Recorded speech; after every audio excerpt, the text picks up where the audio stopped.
Alrighty, for the tube. Say what up, tube? What up, tube? What up, tube? That means we're gonna start. That means we're gonna start in 3, 2, and... Welcome to another episode of Business Bros! I love it! What up, ladies and gentlemen? Hernanci is here, host of the Business Bros podcast, along with my co-host, The Insurance Bro, James Sears, with Pipeline Insurance, where we do 2 things. 1, we help you create wealth today and generational wealth for tomorrow. And 2, we empower licensed professionals to effectively add insurance to their existing businesses. It's alright, bro, I got you. Missed my line. Totally missed your line. Line. Alright, I got mine right here. Check this out, everybody. You've heard of the 6th sense, right? Well, today's guest can help you take your life to the 5th power. This gentleman has gained notoriety as a #1 best-selling author, soulmate finder, CEO, and international business consultant. Our guest today has a passion to empower business owners in building their ideal business and living their ideal life. And he helps people achieve beyond their beliefs and live a life of endless possibilities. We're so excited to bring this guest to you today. We're super pumped to hear his story. I can't wait to have him tell us all about the ways that he helps people. So without further ado, from the Gary Kent KW team and 5th Power Incorporated, please welcome to the Business Bros Pod, Mr. Jeff Krahl. Nice. Thanks for being here. Now you got my juice flowing. So look, the audience doesn't quite know this, but I don't really know my guests until they show up. Like honestly, we sit here awkwardly silent in a weird way because I'm afraid to ask them questions. I want to get to know our guests just like you, the audience, gets to know them. So James does a little bit of research right before we get started, which is why we start at 4 p.m.-ish sharp, right? And he writes up the intro. But I don't get to know him until they're here. So Jeff, based on that intro, I'm excited, man. There's a lot to be excited about. That's why he kept telling you, don't tell him. Don't tell him. Oh, don't say nothing. Don't say nothing. So funny. I was reading up. I was like, oh, no, don't ask any questions. Don't ask. Save it for the show. Save it for the show. This is gonna be a good one. Right? All right. Let's start with the basic first one. Tell me a little bit about yourself and how you got into your line of work. Yeah. So I live here in San Diego. I live in La Jolla. Do I look here or do I look up there? Oh, you can just look at me. He's gonna play with the cameras. All right. Perfect. Talk to him. Pretend the camera's out that way. Much better that way. Easier. So I live in La Jolla, and I have 4 kids, beautiful wife, and we've been here I've been here since 2000. So originally from Phoenix, Arizona, and what brought me here, and what The weather. and what got me into coaching is actually 9/11 happened, and before 9/11 happened, I moved here for business. They were in Houston at the time, Port Housing, fully furnished apartments and everything, and so I told them I'd move. I would join their company as long as my headquarters was in San Diego. Just because I used to come here all the summer times and everything. And it was like, this is where I want to live, so that's what happened. And then 9/11 hit, and Port Housing just went out. Gone. Kind of like, what's happening right now. A lot of people traveling is now stopping, So I got out of that industry, and it was funny because I wanted to get into the financial industry because that was another big industry. Wanted to become a financial advisor, and I went around, got interviewed all over, and everybody wanted to hire me, and I was just like, well, they're either bad at hiring, Or you're very valuable. or I'm super valuable. As a young guy, I was like, I just think there's something else wrong. And when I did some more research, I found out they were really poor at training. And so I looked up the top influential trainers in the industry at the time, and one of them happened to live here in town. I went to him, and he was hiring to teach people how to coach financial advisors. Is it like a sales training, or is this all around like getting to know your client? Because I mean, let's face it, a lot of it has to do, especially in the financial sector, it always comes down to the same type of thing. It's you need to practice your presentation, you need to get into your dialogue, your story, all that stuff. But the problem with that is always, I can't sit in front of enough people to get practice. Exactly. No? So it was all about, what we taught was how to find your clients all by referral, and then also it's the communication skills. So really knowing what you're going to say, how to build that trust, and, you know, move them to the next level where they really trust you to help them with their finances. And so what I found is with all these other different companies, they weren't giving that. They promised that, but then when you ask them questions about, well, how long does an advisor last? You know, or turnaround time the turnaround time, you know, and all sorts of things. I was like, well, you guys either suck at training or, you know, you really have a serious problem. So that's why I went into that industry. And then I fell in love with coaching. Like my whole goal was just a couple years there, or, you know, a year at most. And then I was going to go straight into being a financial advisor. And I loved helping people. And it was like, that was the first time I really recognized like my passion to empower others and to help others like go way what part beyond. of the coaching was your favorite part? Was it, I mean, because there's a lot of aspects of it. There's I always find myself, for example, to me, the greatest training I've ever had when it comes to sales and interviews and talking is this podcast, right? The ability to sit in front of somebody and ask them questions or get to know them or build a relationship, you know, everything from stuttering in your words to what you're going to say to what you're going to ask, all that stuff, right? Because it's practice. And then the other side of it is when I'm teaching in a classroom. And when I see that light bulb go off, like, ding, I got it. And what's better, even more amazing than that, is these kids graduate, and then I see them use those skills that we taught them in class. You know, so to me, those are different aspects of training. What part of the training do you like? It's the part that wakes you up in the morning, keeps you going. I think the biggest part has always been when they're stuck. Like they really believe there's this big, huge wall in front of them that they could never get through. And that's the piece that I love, because it's asking enough questions for them to discover for themselves on how to actually break through that wall or go over the wall, or to really have the breakthrough or the transformation that they didn't see as possible, because all they could see is there's a wall there and that ain't happening. All right, so I'm doing this whole launching this podcast training thing, right? Yeah, I'm gonna help people build their podcast. March 16th. March right? 16th, right around the corner. That's right. So I've been putting together my presentation. I'm going through different things, and I've had this question pop in my head, and it's kind of over and over again. What's more important, your why or the how? You know what I mean? Like, what do you think? How do you feel about those two? Both are important, right? How is definitely important. I think they're both important. I think without the why, you don't do the how is like your full potential. As diligent, yeah. Like you won't reach your full potential without having the big why you're doing it. I mean, I think that's one of the core things I teach when I consult business owners, is they've got to get clear, like crystal clear, and have that power of their clarity and their focus of what they're doing before anything else. Because without that, it's kind of like, if I told you everything what to do, it's kind of like, well, okay, I can go do that, or I've done research and I know a lot of that, but what's the thing that's pulling you into that?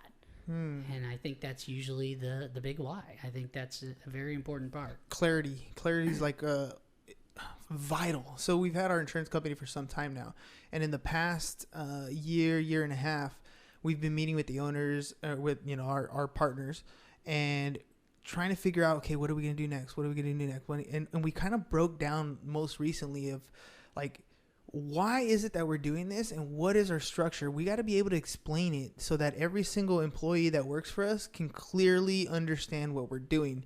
And it's not until it took us a good 6, 7, 8 months to really define all that. But now it's amazing. Now the things that are going on in the office, I mean, James is there almost every day. But now when you see stuff in the office, everybody knows not just their job, but why that job is happening. Yeah. Give me some. Yeah, just to kind of dive into that. Today, we started working on our standard operating procedures for a specific department that we're developing. And one of the things that we were discussing was, okay, so when an agent wants to write a new policy, what are the agent's responsibilities?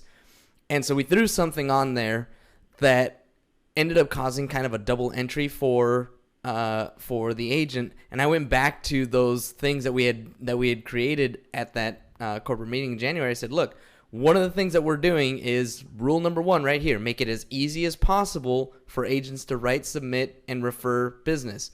If we make them do double entry, we're not making it as easy as possible. So we need to focus on these things, making it as easy as possible, et cetera, and so on. So, yeah. It's the clarity that you can come back Such to. clarity. And that's the thing. You went back to the why and the clarity of exactly what's important, and you test it. Does it really work? Are we really following what we say or not? You know, and I think that's crucial. But as a business owner, it's funny how, you know, you go to the ownership and you're like, hey, you need to come up with your why, you need to have your vision, you need to be clear, all these different things. And initially when you're going through it as an owner, you're thinking, yeah, but I already know what I want. Yeah, I already know this. But to develop it in a way that is so crystal clear that everybody else understands it, it's a whole new ballgame. It's a different level of clarity, not just within yourself. Within yourself, you kind of already, I mean, that's how you've gotten to where you are. You could be a self-employed person and have, you know, semi-clarity through a fog that you're going through and still be semi-successful. But in a business where you have other people who are steering other parts of the ship. Yeah, and it's important that mission statement, that purpose statement for the business, that not only is it yours, but it's theirs. Like, they're part of that creation. Mm-hmm. Because if you're really counting on them to deliver on it, you know, the best way to get people to follow you is to have them be part of the creation. It may be your business and your vision of what's going to happen, but you need to bring them involved to, you know, discover that. And I think that's a piece that a lot of business owners don't, because they're like, oh yeah, I already got it in my head, this is what we're doing, we're going.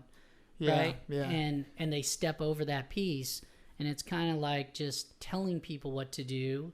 And sometimes you're okay with that, like especially if you need a paycheck, right? Yeah. But there's a lot of times where it's just like, do I really want to do this, or why am I doing this? Mm-hmm. You know, whereas if you were part of creating that, or if you knew that it wasn't just the business owners that created it, there was a team of people that are still working here that created it, then that's a whole different subject, because you're now like part of that. Well, they have buy-in, right? Like all of a sudden it's not, you know, it's one thing to work for a company. It's a different thing to be a part of a company, right? And you know the feeling if you've ever worked for somewhere, and it's, you know, I have 17-year-old kids all the time that walk in and they're like, you know, working at Taco Bell or something, right?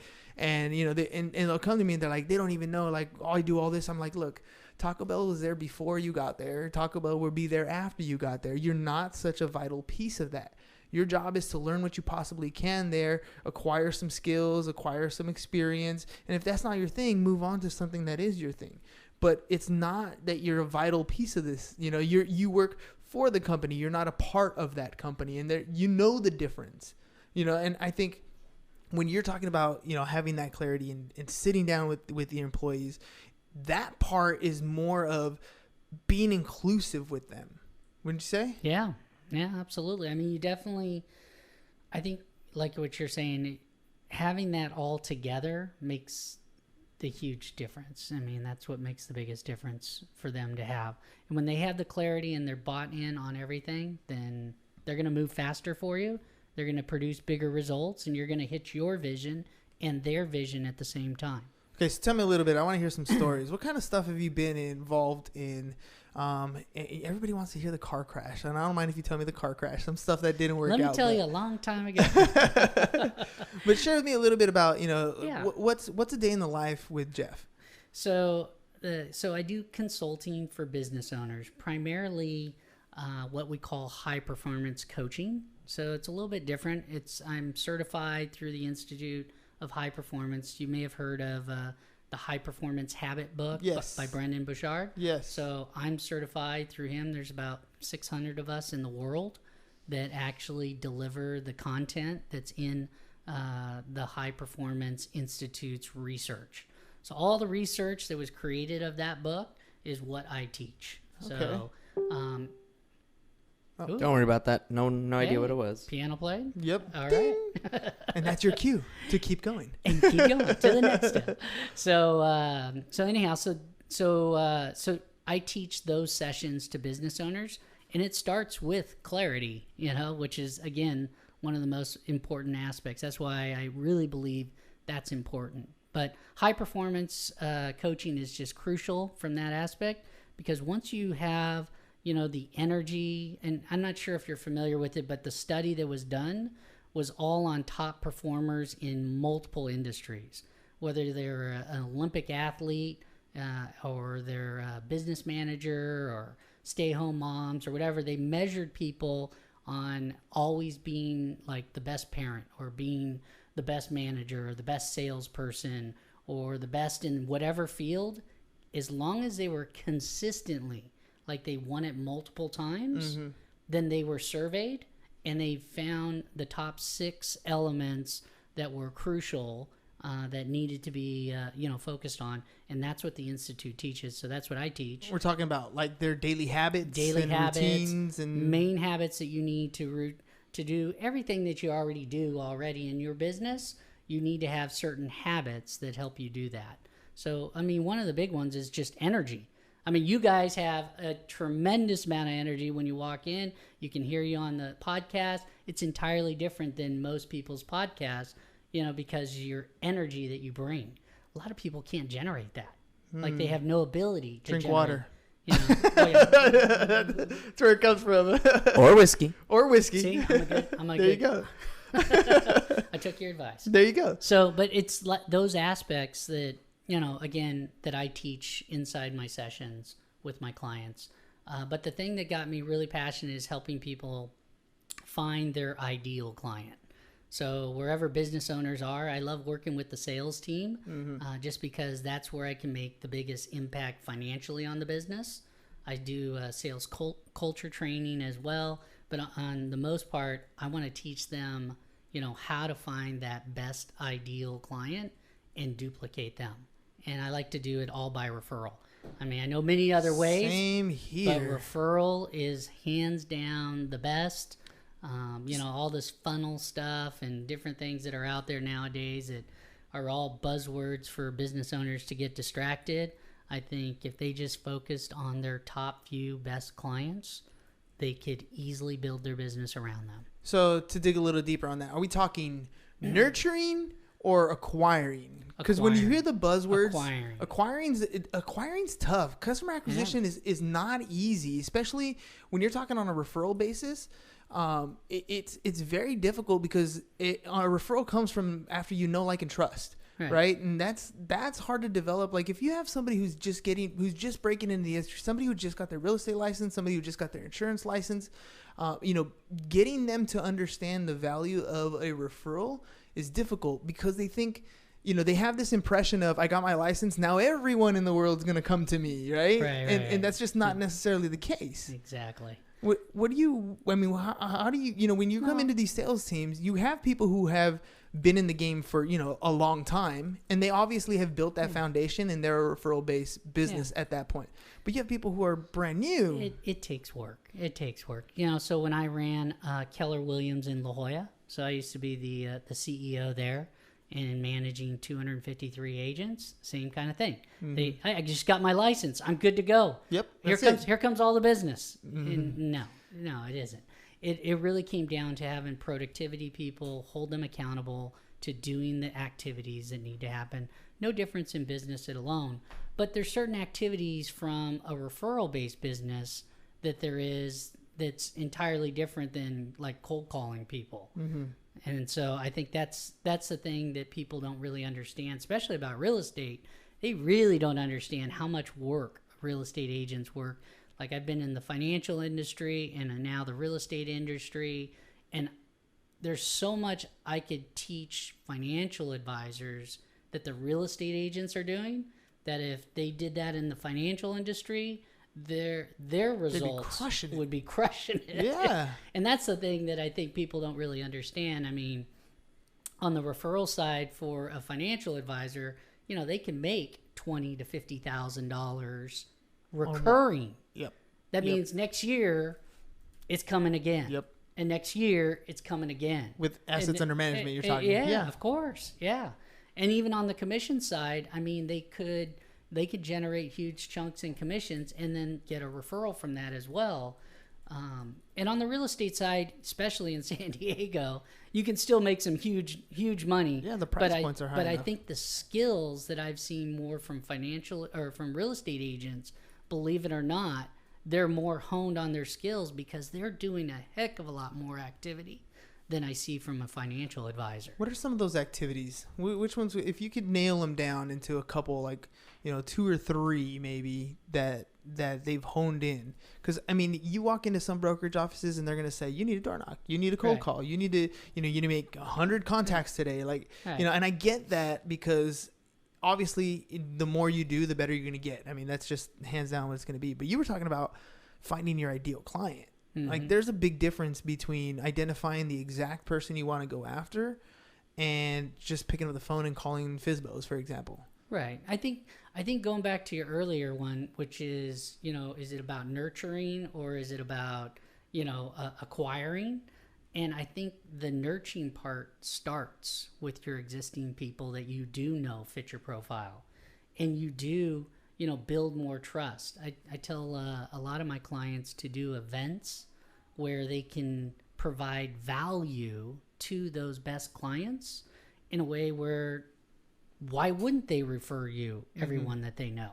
And the event doesn't have to be like some seminar or whatever. I mean, you could do those things, just don't make them salesy. Yeah. Make it all value.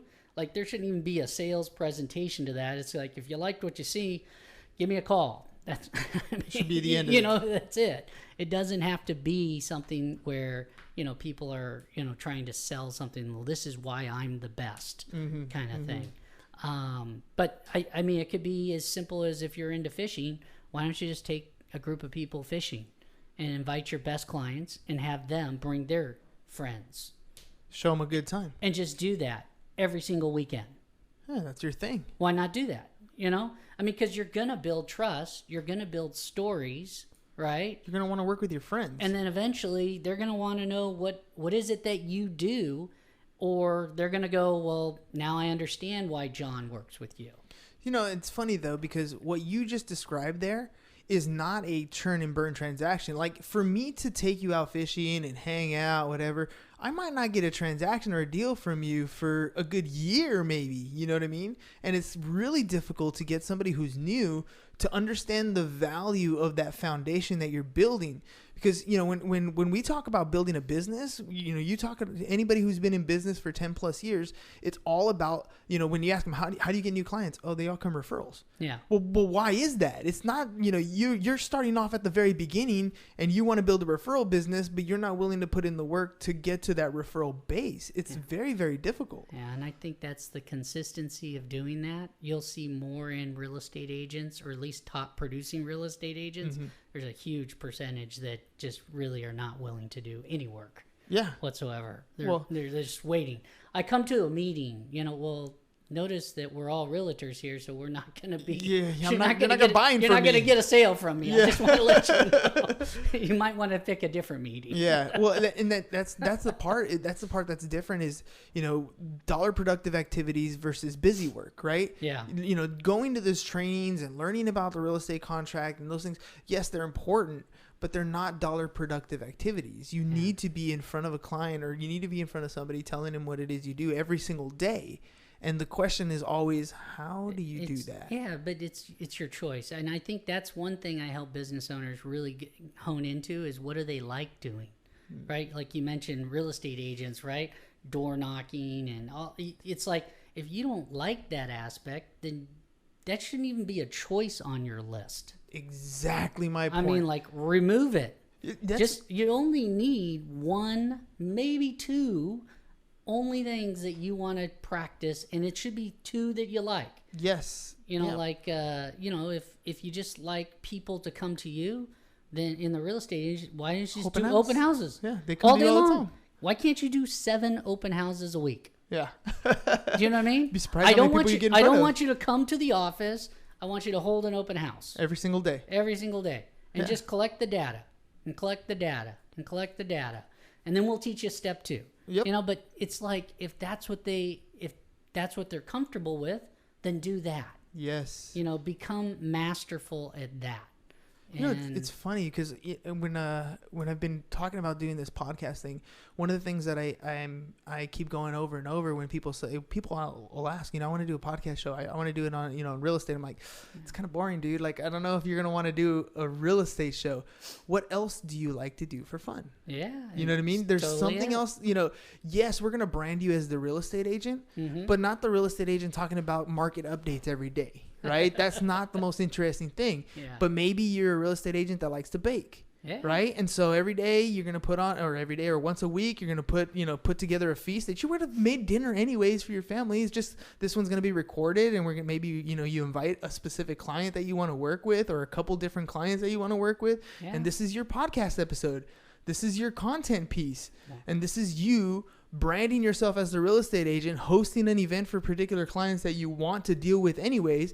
We record that content, we repurpose it, and now you have other little pieces of content showing you your personality every single day. Yeah, it's really key what you said there, because there's a lot of power to that people don't really understand. I know, so my best-selling book is called The Fifth Power for Relationships, and it's the 5 key secret powers to finding your soulmate. And one of those is the power of asking in community. And I teach them that you need to be in the community that you enjoy. You know, so if you want someone that's athletic and that's who your soulmate looks like, then are you at the gym? Or are you in soccer league? Or are you in tennis league? Or what are you doing? You mean fishing out of the pond that you want to be fishing out of? Exactly. Yeah. And it's like, if you're not doing that, and then create things around that only. Yes. Like, do that all the time. At worst, you may never find your soulmate, but you did all the fun things you already enjoyed doing. Yes. You're happy, right? You're happy. And guess what? If you're happy, then it's okay. Other people will be happy too around you, and they'll go, I want to be there on that happy guy. Yes. So it is so true that when you narrow it down to something you love, you can create that into, you know, a way to acquire clients. Yes. You just have to, you know, do some research and figure it out and write down some notes and then implement. Exactly. Consistently. No difference than you guys. I mean, like I said earlier, I'm just really impressed that you're consistently doing this, because it's a lot of work. And if you consistently do it, it gets easier and easier and easier, to the point where it's easier for you than someone starting. However, you know what it was like when you started. I know what that's so true. And for me, this is one of those things where, you know, this has become one of my best prospecting tools. This has become the fun part of my day. I look forward to this every single day. I mean, otherwise I would have never met you. Yeah. Right. And I tell that to all my guests. I would have never have met you. I would have never have made this connection. You know, I wouldn't be where we are today just because we do this. We decided that this was the way we were going to do things going forward. Yeah. Right. And that's a decision that I think, you know, when we talked earlier about clarity, this is a decision you need to make early on. What is it that your life is supposed to look like? When you envision it, envisioning is only the first part of the puzzle, right? Knowledge is only potential power. The other part of it is you have to take steps every single day to reach it. Yeah. Without the action, it's just a dream. Yeah, it's so crucial. And I think even a step before that I teach, and this is in my book, the secret 5th power is what I call it, is really intention. Like, you have an intention for this particular moment. You're setting who you're going to be, how you're going to show up. And when you have that with clarity, it's like a win-win. Mm-hmm. Like, if you have both of those pieces together, everything else becomes, you know, it's more of an attraction type thing now versus you out going to do work, so to speak. Yeah. Well, even that whole, we used to listen to Earl Nightingale, Strangest Secret, a lot.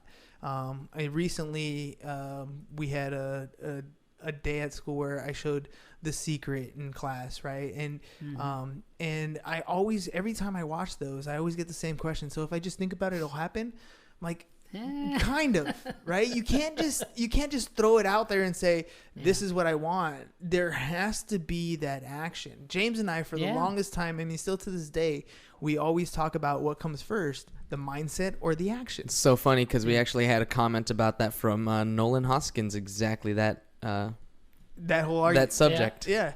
the mindset or the action? What comes first? And in my mind, and we've come to the conclusion that it's different for different people. Yeah. But in my mind, it's always the action. Like I will feel like doing it once I'm doing it. Yeah. Right. And James is the opposite. He's like, I need to get my mind right so I can take the action to do it. Yeah. What have you found? I found that it does go both ways. I think it is crucial to have the mindset, but for those thinkers that are out there, you need to get them into an action. Because if not, they're never going to get the mindset. Paralysis of analysis. They literally have to be in some sort of action. I need you to do this action like now, and do that again tomorrow, and do that again next day. Because if they start thinking about what to do, on how to do that, then they're going to disappear. I think the mindset really comes to your core, goes back to clarity and having that purpose and that passion. Because knowing that wherever you go, if you're carrying that forward, then it carries forward with, if you're teaching them something new. It's like, for me, I would start with mindset, but there are people that do need, action immediately. Yeah. And one of the ways to break through like a barrier or something that's stopping you is always action, right? Because it's that action of failing. And then doing it again and failing again and doing it again and failing again and then doing it and go, oh, this is possible now. You're that much closer. Yeah. Whereas before you would have never done that. So for me, that's pull-ups in the morning. So I go to the gym every morning, right? There by 5 a.m. I run my 4 miles, and then I have like about 20-ish, 25 minutes of that I can do something else, right? And so I decided, you know what? I don't like running. I do it every day. What's the next thing that I don't like? Pull-ups. And so when I first started, I went to that machine where like you sit on it on your knees and it helps pull yourself up. Oh yeah. And my goal was to do like 40 of those, right? And so I got to that point. And then I was like, okay, well, let's try to get to 80. And so I got to 80. And then I was like, okay, well, let's lower the weight. And then, okay, let's not use it anymore. Now I'm up to where in that 20, 25 minutes, I hit 100 pull-ups, no resistance, legs up, but it's all about that same thing. I'm taking action, and I get to the point where I can't. And that is where I push a little bit harder, because that point, that uncomfortable point, that's where all the change happens. Yeah. That's where your body, that's your muscles are physically failing at that point. And then as you push through that failure, that's your body getting back up until it adjusts. And then all of a sudden, like, you can do it. Yeah. And keep in mind, you probably had a mindset before that action. Yeah. That's true. You had a mindset, even if it was the action of the mindset of what do I not like that I should probably do. Yes. Yeah. Right. Well, my action was pretty simple. I was like, okay, well, what parts of my body do I want to work on? I want to work on my abs and my chest. Okay, well, what are the things that could make the most impact? Oh, it happens to be those things I don't like to do. Yeah. And that mindset came from a lot of the same prospecting type things, right? What is it that will make the most money for me today? Oh, it's that thing that I've been avoiding every single day. If I just did that one thing, I would have more success in my business. And I think, a lot of times if we look at what we need to do to reach the next level, it's often staring us right in the face. Yeah, it's always right there. I mean, for me, one of the first insights, and this is how I created the book, is I was coaching a financial advisor in Australia, and he was totally stuck. He felt hopeless. He was frustrated. He was just like, I just can't find my ideal clients. And I told him, I said, well, this is what I would do if you drop ship me in Sydney. I'd find an ideal client for you. And then I walked him through it, and at the end, he was alive and in action and ready to go. He's just like hung up the phone, and then I hung up the phone, and then I looked over at myself, and I thought, holy smokes, I should probably do that. That's some great advice. Right? Let me just take my own advice here. We've all had those moments, right? Where you're just like, every day. That was damn good what I just said, and why am I not applying that? And it was in the area of relationships. That was the one. It was like, because that was the one I was like, I want to be a father. I want to have a family. I want to have a beautiful wife. I had all these things. And if you were looking at my life, I was not doing anything in alignment to that. And then when I got off the phone, I was just like, it's just one ideal client, you know? One ideal client, I was like, I just happen to marry that one, but yeah. And so that's what I ended up doing. And, short stories, just since we're almost done here, is I went on 43 dates, all by referral, like completely introduced by people in my community. Wait. By referral, doesn't that mean a blind date? Yeah, blind date. I didn't know anyone. I didn't know who she was, other than I did pre-qualify them when I talked to my friends. But on the most part, I went to my community and asked them to help me find my soulmate.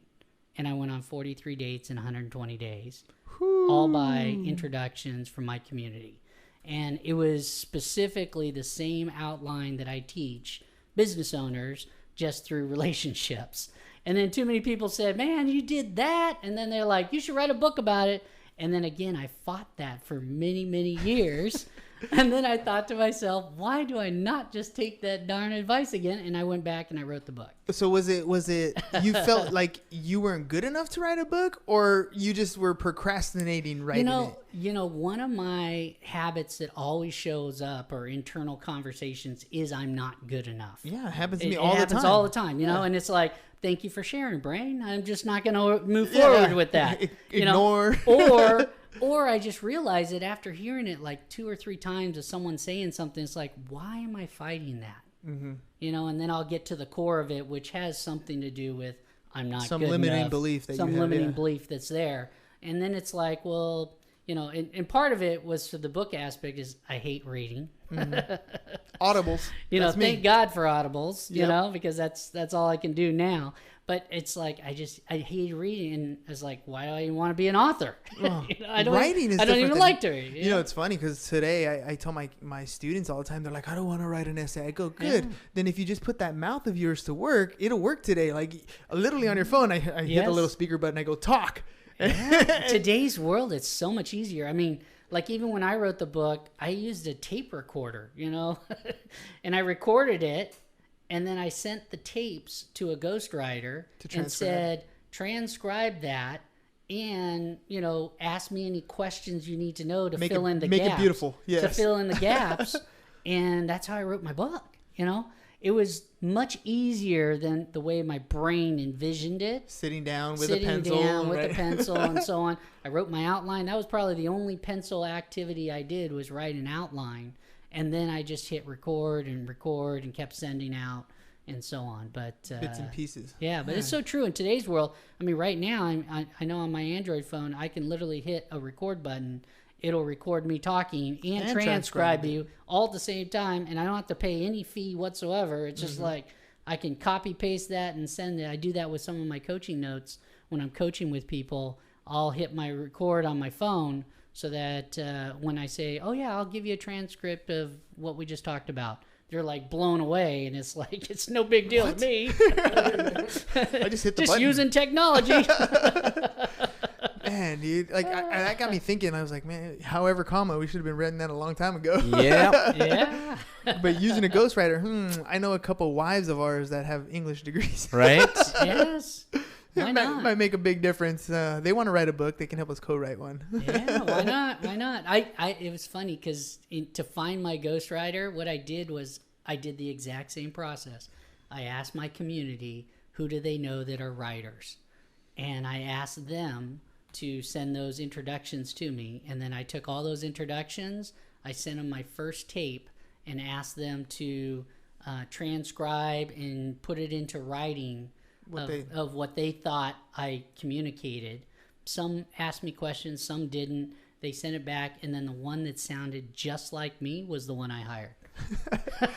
Which one is me? Nice. And it was a great, easy process, and I teach other, I teach business owners to do the same thing. So I'm going to be promoting this thing upcoming this week, later this week, and my approach was going to be, I'm going to go down my Facebook friends, and I usually when you get a DM from me, it's a video message.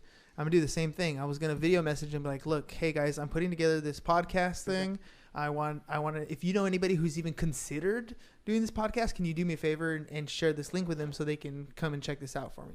Like that was going to be my approach. For me, it's a video message. Whoa. I'm going to do the same. On? There you go. I was going to video Facebook audio weird. shows up. Hey guys, I'm putting together this podcast. That sounded like me. Instant replay. Sounded like It was me. you. It was you saying the exact same thing you just said. So what do you think of that? I mean, that's technically reaching out to my community, right? Yeah. And asking You're for their doing- help. Yeah, you're using technology and you're asking. I mean, that's the cool part about Facebook nowadays and LinkedIn and things like that. You can instant message them, and they're more likely to get that without any other distractions than they would if you called them or sent a message or in or mail or whatever. anything. I mean, so yeah, I think that's a perfect way. Hey, I always believe to use the community. Yeah, 100%. So, You were it's right, just- by the way. I had fun What talking did I to do? Jeff today. Oh yeah. He's like, don't tell him No, what you do. no, don't do it. Don't do tell him it. what you That's a do. good question. Oh, it's awesome, man. I anytime it comes to like business development, personal development, like that stuff, it really like it has a special place in my heart because I'm an educator, but I always feel like at 17 you don't exactly know what you want in life, and it's not until you decide, like we talked about, clarity of vision, right? It's not until you decide that this is what you want to do that you've put your full effort into learning about something in particular. We're pushed in this direction of school all the time. Take this class, this class, this class. And it's no wonder a lot of people give up on education at some point because they get force-fed stuff they don't want to know.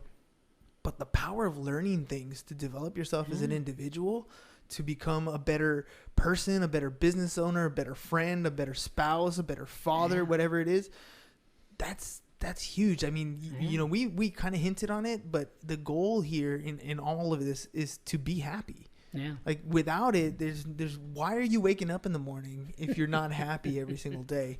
And if you're not happy every single day, you need to really look in the mirror and decide what it is that you want to do. Like, Yeah. it's your life. There's only one of it. And every day that you're wasting away, not choosing to go in the direction that you want, it might not be the lifestyle you're looking for right now, but it could be anything you want it to be if you just choose to make it your life. And it's just taking those actions to discover that. You don't know, like you said, you don't know, but if you try something, like when I tried to become a coach for financial, I didn't know that that's what I wanted to do. But at the end of that, I was crystal clear. Yeah. You know, like there was no other question that was there again.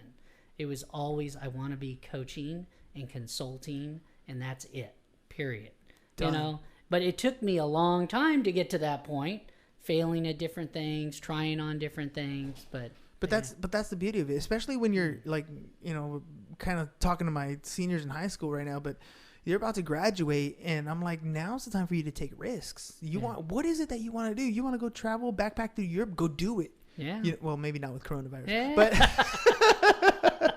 but I mean, go do it. You want to go, you know, you want to be a rapper, go find some rapper and go work in the studio for free. Go get their coffee. Like, go see if this is what you want to do. Like, taste a lot. Yeah. Go out and try, because like you said, you're going to do some stuff and you're going to realize real quick, this is exactly what I wanted to do. This is exactly where I want to be. Or this is not what I want to do. This is not what I thought it was. Here quickly. Yeah, and go find something else. But take that Yeah. risk. You know, go out and try. Without it, the worst thing you can do is not try, because you're going to regret it. I promise you, you're going to look back in your early, 1920s and in 1920, 21, 22, 25, whatever, and you're going to look back and be like, I wasted that time. Today's world's so much easier with all the knowledge that we have access to. Not only just Google, but I mean, there's classes. If you want to be a podcast, specialist, you can go to your webinar. Yep. Right? I mean, like you could actually do that. So it's from your house. And did you have that 20 years ago, 30 years Absolutely ago? not. No, you didn't have the ability to just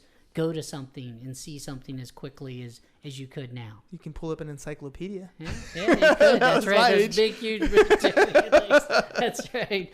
I was always wondering what those big books in, They all look the in same. the family house Why were. do you have 25 versions of the same book? The funny part is, I don't think with school I ever even cracked into them. It was kind of like I the did. sales pitch to my parents. And Yeah, then, yeah. And then but remember, I didn't like reading. So it was True, like, true. how am I going to go up with all those big books? Yeah, there's pictures in them, because if not, That's exactly what I did. ain't I'm like, doing nothing.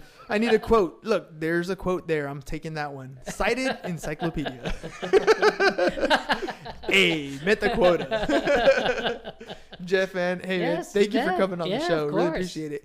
I want you to look at the camera over there. Tell people how to get a hold of you if they want to work with you. Yeah, if you want to get to work with me, it's best that you start at my website because there's different areas that I focus in. So jeffkrahl.com, that's JEFFKRAHL.com. And then if you want to call me, you can always text me is another great way. And you can just text me at 858-333-6411 and just say, I would like to talk to you. And then give me some sort of feedback of what particular you want to get accomplished with that. And that's it. Perfect. All right, ladies and gents. As always, man, you guys got to go out. It's been a fun one. Yeah, you guys got to go out and develop as an individual, develop as a business, get people who are already there. If you need help, if you lack motivation, hit up people like Jeff, join 5 a.m. clubs, whatever you need to do, but light that fire under your butt and take some action. All right? Awesome. All right, ladies and gents, that's all we got for you guys today. Peace. Peace. Bye-bye. And we're out. Bye, Facebook. All right, there it is. Bye, Facebook. We love you. Appreciate you.